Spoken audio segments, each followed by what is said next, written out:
বাতাসে বয়ে আসে অজানা সুর, অসীম তৃণভূমির ওপর দিয়ে দিগন্তে ছুঁয়ে যায় সোনালি রোদ। আর কোথাও দূরে সময়ের গভীরে মিলিয়ে যায় ঘোড়ার ঘুরের আওয়াজ। এজন্য এমন এক ভূমি যেখানে আকাশ আর পৃথিবীর সীমারেখা একত্রে মুছে যায়, যেখানে প্রতিটি পাহাড়ে লুকিয়ে আছে হাজার বছরের গল্প, আর প্রতিটি নদী বয়ে আনে এক হারানো সাম্রাজ্যের স্মৃতি। মঙ্গোলিয়া, নীল আকাশের দেশ। উত্তর এশিয়ার এই রহস্যময় দেশটি পৃথিবীর অন্যতম কম জনবসতিপূর্ণ ভূমি, তবুও তার নিঃসঙ্গতায় যেন তার সবচেয়ে বড় সৌন্দর্য। আয়তনে প্রায় 15,64,000 বর্গ কিলোমিটার, কিন্তু জনসংখ্যা মাত্র 45 লাখের কম। উত্তরে রাশিয়া, দক্ষিণে চীন, আর মাঝখানে বিস্তীর্ণ এক অনন্ত তৃণভূমি, যেখানে সময় থেমে গেছে প্রাচীন যাযাবরদের পদচিহ্নে। দেশটির প্রায় 80% ভূমি তৃণভূমি, যেখানে আজও যাযাবর জনগোষ্ঠীরা পশুপালন আর চারণভূমির জীবনে বাঁচিয়ে রেখেছে হাজার বছরের ঐতিহ্য। তাদের জীবনের প্রতিটি দিন যেন ইতিহাসের পূর্ণজন্ম। এই মাটিতেই জন্ম নিয়েছিলেন ইতিহাসের এক কিংবদন্তি, চেঙ্গিস খান, যিনি একসময় এই নীল আকাশের নিচ থেকে শুরু করেছিলেন বিশ্বজয়ের মহাযাত্রা। তিনি বলেছিলেন, আমাদের শক্তি আমাদের একতায়, আর আমাদের সাহস আমাদের মনোবলে। আর সেই শক্তি, সেই মনোবলই আজও প্রবাহিত হচ্ছে মঙ্গোলিয়ার মানুষদের রক্তে, তাদের সংস্কৃতিতে, তাদের যাযাবর জীবনের প্রতিটি নিঃশ্বাসে। স্টার বাংলায় নতুন হলে সাবস্ক্রাইব করতে ভুলবেন না। মঙ্গোলিয়ার বরফে ঢাকা দূর উত্তরাঞ্চল, এই নির্জন পৃথিবীর কোণে বাস করে এক অনন্য যাযাবর জাতি। তাদের নাম হচ্ছে সাইটান। তারা বিশ্বের কাছে বেশি পরিচিত রেনডিয়ারের মানুষ নামে। বর্তমানে তাদের সংখ্যা 2 শতাধিকেরও কম। দিন দিন আধুনিকতার ঢেউ তাদের জীবনকে অচেনা পথের দিকে টেনে নিয়ে যাচ্ছে, আর সম্ভবত খুব শীঘ্রই এই শত বছরের পুরনো ঐতিহ্য সম্পূর্ণভাবে বিলীন হয়ে যাবে। এই মানুষরা এতটাই প্রত্যন্ত অঞ্চলে বসবাস করে যে মঙ্গোলিয়ার রাজধানী উলানবাটার থেকে তাদের দেখা পেতে হলে 1000-এরও বেশি কিলোমিটার পথ পেরোতে হবে। তবু এই চরম শীতল ও কঠিন পরিবেশেও তারা প্রাচীন জীবনযাত্রা বজায় রেখে চলেছে। তারা রেনডিয়ারের উপর পুরোপুরি নির্ভরশীল। প্রতিদিন রেনডিয়ারগুলোতে চড়ে পাহাড়, বন এবং বরফে ভরা সমতল পার করা তাদের জীবিকার একটি প্রধান উৎস। রেনডিয়ার শুধু তাদের বাহনই নয়, এটি তাদের জীবন ও সংস্কৃতির একটি কেন্দ্রবিন্দু। তবে শীত যত বাড়ে ততই রেনডিয়ারের জন্য নতুন ঘাস ও লাইকেন খুঁজতে হয়, যা মাঝে মাঝে তাদের জন্য একটি বিশাল বড় চ্যালেঞ্জ হয়ে দাঁড়ায়। তাদের বাসস্থানের ধরনও বিশেষ। তারা তিপি নামে পরিচিত তাঁবুতে বাস করে, যা মূলত কাপড় দিয়ে তৈরি হয়।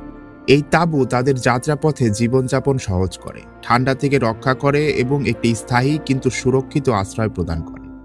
চলুন এই গোত্রের ছোট্ট একটি পরিবারের জীবন সম্পর্কে জেনে আসি, যার মাধ্যমে আমরা পুরো এই জাতির সম্পর্কে ধারণা পাব। আপনার সামনে যে পরিবারটি রয়েছে, এর মূল কর্তা হচ্ছে ম্যাকসার, তার স্ত্রী উচি এবং তাদের ছোট্ট ছেলে সুগেলা।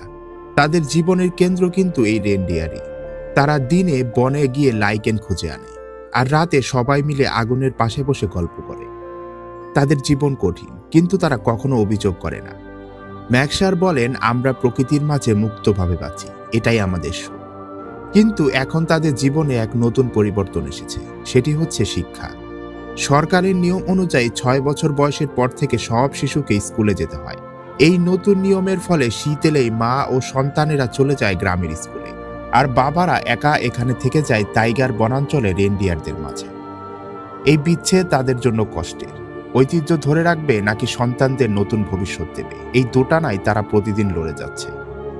ছোট্ট সুগেলা চায় বাবার সঙ্গে ঘুরতে, রেনডিয়ারের পিঠে চড়ে বনে ঘুরে বেড়াতে, কিন্তু স্কুলে যাওয়া তো এখন বাধ্যতামূলক। ম্যাকসার বলেন, আমার সন্তানেরা স্বাধীনভাবে বাঁচবে, সেটাই আমি চাই। কিন্তু পৃথিবী বদলাচ্ছে, আমরাও থেমে থাকতে পারি না। তাই তারা পুরো পরিবার মিলে যাত্রা শুরু করে। পাহাড় পেরিয়ে, নদী পার হয়ে কয়েকদিনের পথ হেঁটে পৌঁছায় তারা একটি ছোট্ট গ্রামে, সাগানবুর, যেখানে তাদের একটি অস্থায়ী ঘর রয়েছে, যেখানে মা ও সন্তানেরা থাকবে সারা বছর, আর বাবারা ফিরে যাবে বিস্তীর্ণ তাইগা বনাঞ্চলে। গ্রামে এখন ছোট ছোট চিহ্ন দেখা যায় আধুনিক জীবনের, যেমন সৌরবিদ্যুৎ, ছোট টেলিভিশন এবং স্কুলের বই। কিন্তু এই জনগোষ্ঠী মানুষদের হৃদয় এখনো পাহাড়, নদী আর রেনডিয়ারের সঙ্গেই বাঁধা। তাইগা বনাঞ্চল থেকে আরও কয়েক শত কিলোমিটার দূরে ঘুরতে চলেছে এক অভিন্ন গল্প, যা প্রায় 40 বছর ধরে চলছে।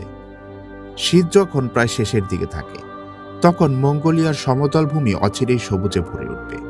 মঙ্গোলিয়ার এই অঞ্চলে থাকে একজন অভিজ্ঞ বয়স্ক যাত্রী, যিনি 10টি পরিবারের নেতৃত্ব নিচের কাঁধে তুলে নিয়ে পাড়ি জমাবেন অন্যত্র সুখের আশায়। এই যাত্রায় তারা প্রতিদিন প্রায় 100 কিলোমিটার অতিক্রম করেন। নানা গ্রাম ও জেলা পেরিয়ে গ্রীষ্মকালীন ঘাসের জমিতে পৌঁছাবেন তারা, যেখানে প্রাণীরা উষ্ণ আবহাওয়ায় নতুন শক্তি পায়। ছোট শিশুদের এই জীবনধারার বাস্তবতা শেখানো একটু কঠিন, কারণ তারা জানে না তাদের কোথায় শিবির স্থাপন করতে হবে, কোথায় ঘাস ভালো এবং কোথায় ঝড় আসতে পারে। সূর্যের চারপাশে যে আভা দেখা যায় তা ঝড়ের আগাম সংকেত। তাই অভিজ্ঞ নেতারা সর্বদা সতর্ক থাকে, শিশুদের নিরাপত্তা, খাওয়া দাওয়া এবং শিবিরের ব্যবস্থা মনিটর করে। শীতের কষ্টও এখানে কম নয়। আজকাল মঙ্গোলিয়ায় প্রায় কয়েকশো জন মানুষই যাযাবর সম্প্রদায় অবশিষ্ট রয়েছে। শহরে যাদের স্থানান্তর হয়েছে তাদের মধ্যে শিশুরা স্কুলে যায়, বৃদ্ধরা থাকে শহরে।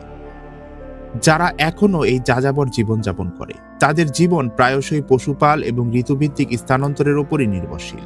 গ্রীষ্মে তারা নদী, পর্বত ও সমতল ভূমি অতিক্রম করে, যেখানে তাদের প্রাণীরা প্রজনন করে। প্রাচীনকালে মঙ্গোলরা রাশিয়ার সঙ্গে যুদ্ধকালীন সহযোগিতায় কোটি কোটি মোষ, পশম এবং খাদ্য ও ধনসম্পদ পাঠিয়েছিল। যুদ্ধের কঠোর সময়ে তাদের সাহায্য মানবিক ও রাজনৈতিক দায়িত্বের একটি চরম উদাহরণ। কিন্তু কমিউনিস্ট যুগের পতনের পর অর্থনৈতিক সংকট তৈরি হয়। বাজারে কোনো জিনিসপত্র তখন পাওয়া যেত না। শিশুদের স্কুলে পাঠানোও ছিল তখন কঠিন। ফলে এখন নতুন প্রজন্ম এই যাযাবর জীবনধারা থেকে আস্তে আস্তে দূরে সরে যাচ্ছে। যাযাবর জীবন কিন্তু ঝুঁকিপূর্ণ। বন্যপ্রাণী, বাঘ, নেকড়ে এবং শিকারের ঝুঁকি তো সবসময় থাকে।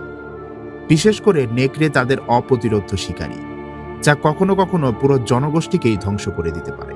পশুদের সংরক্ষণ এবং খাদ্য যোগানের জন্য প্রতিটি ঋতুতেই তাই তাদের এই স্থানান্তর খুবই জরুরি।